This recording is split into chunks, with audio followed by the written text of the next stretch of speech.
Aura Kingdom is one of the few anime MMORPGs left with any semblance of a population. Is it because Aura Kingdom is just that good? Is it because the market lacks an alternative for people interested in anime MMORPGs to flock towards? The anime niche right now is almost dead. People refer to Terra and Blade & Soul as anime MMORPGs, but the reality of it is that games like Aeria Chronicles, Soul Worker, and Kurzspell are anime-inspired games that we should be looking at. So, with Aura Kingdom being one of the only anime MMORPGs left, let's go over whether or not you should be playing it in 2018 or avoiding it altogether.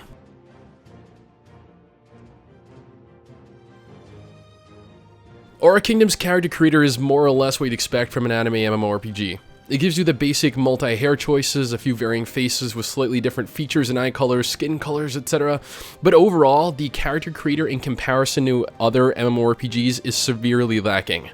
Especially when you look at games like Aeria Chronicles and Kurzspell, which are both due in the next couple years. Honestly, if Aura Kingdom gave me the ability to actually go ahead and create an avatar that looked different to the 400 other people running around, I'd probably call it one of the best anime MMOs ever.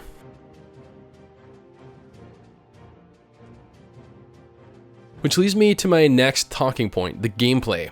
The game plays very well for an anime MMORPG. Granted, the official Aeria servers are absolute garbage. Honestly, I recommend playing on a private server, but it really actually enhances the gameplay of the game when you're not stuck behind a 2-second delay between actions. Movement, though, is incredibly fluid and looks very high quality for an anime MMO, especially considering when it was made.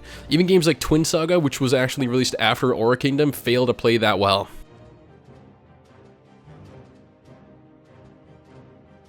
Now, the combat aspect of the gameplay is another story. It is, of course, a tab target game as opposed to an action one, but from the leveling we've done, it is obvious that the combat for a tab target MMO is very high quality.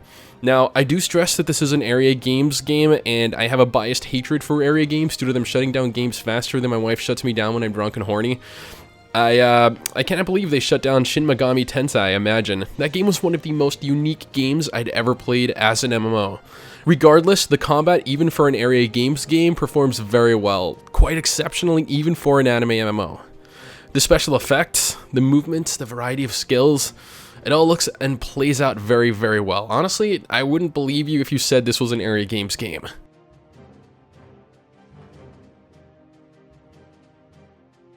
Which leads me to the next part of this review, the classes. Aura Kingdom has 14 classes in all. The Guardian, the Duelist, Ravager, Wizard, Sorcerer, Bard, Grenadier, the Gunslinger, the Katar, the Battle Bow. Yes, Battle Bow. I mean, I honestly don't even know what they were thinking. Hey boss, what's that profession called? You know, the one that uses a bow in battle? A battle bow, clearly. Oh, right, yeah, yeah. How silly of me. Seriously. And then continuing on, we have the Tachi, the Scythe, the Holy Sword. Yes, Holy Sword. You can clearly tell they have a penchant for imaginative class naming. And finally, the Shinobi. That's quite a sizable, if not varied, selection of classes to choose from, and honestly, they all play fairly differently from one another, which is something I enjoy. I cannot stress enough how much I loathe having multiple classes with subtle differences between them to differentiate the classes.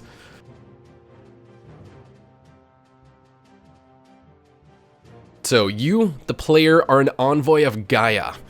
Equipped with a trusty Eidolon companion and concerned for your sanity after witnessing another envoy of Gaia transform into a demon, you venture out with the assistance of the Church of Navea to find a way to stop the demon army of Pandemonium and prevent your descent into their ranks. The story in Aura Kingdom is, albeit fairly generic, but that doesn't mean it's bad. The fact that an anime MMORPG actually possesses a storyline that you can follow to begin with is actually quite something. Most anime MMOs are simple carbon copies of one another, in essence, involving you running from little hub to little hub, killing a few monsters. And while this isn't a whole lot different, it isn't, trust me. The fact that the story pushes you between zones and propels you further into the game is actually something I enjoy about Aura Kingdom.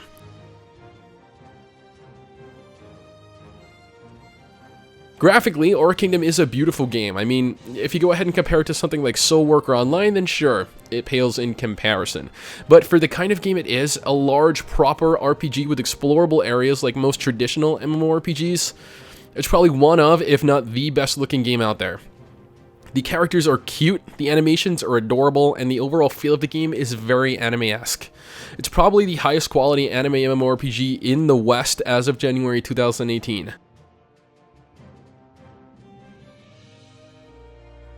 Many players left the official Aura Kingdom servers due to the poor handling from Aeria Games.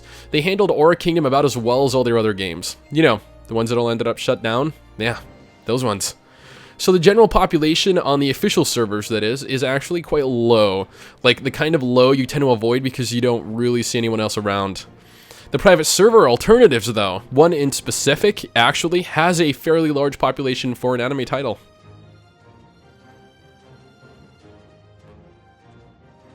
Now, with a level cap of 80, it stands to reason that there should be a world large enough to fill that urge to explore. Nobody likes small games. Nobody likes games that lock you into little areas separated by small little instances, like Echo of Soul, another of Aeria's terrible lineup of games. So the fact that Aeria gives you large areas to roam and lose yourself in is a great feeling. Although most anime MMOs allowed you to anyway, so realistically this isn't really anything new.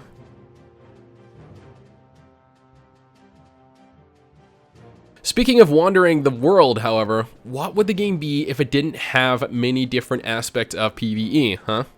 Let's quickly break down exactly what Aura Kingdom offers us. Dungeons, which are more or less traditional instance dungeons that you tackle with a small group. Raids, traditional instanced raids that you take on with a larger group than dungeons that provide increased difficulty. Quests, both the main scenario and side quests, are available in the game to alleviate the need to grind out your levels. Professions and crafting, which gives you a varied list of different professions such as fishing, archaeology, gathering, and cooking. And then you have some fun things like core duels, guardian knight. Yes, don't ask me what that is. I mean, after reading the wiki, I still have no idea. I ended up more confused than I did going in. And then we have Gaia Chronicle and player housing. So all in all, there are a lot of features to partake in Aura Kingdom with regards to PvE at least.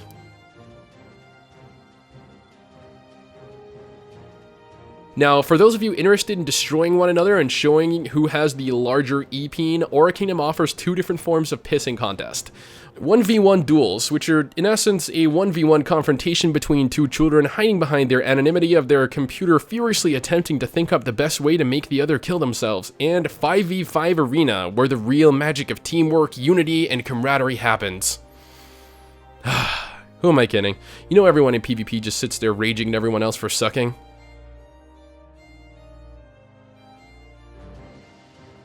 So, overall, is Aura Kingdom worth playing?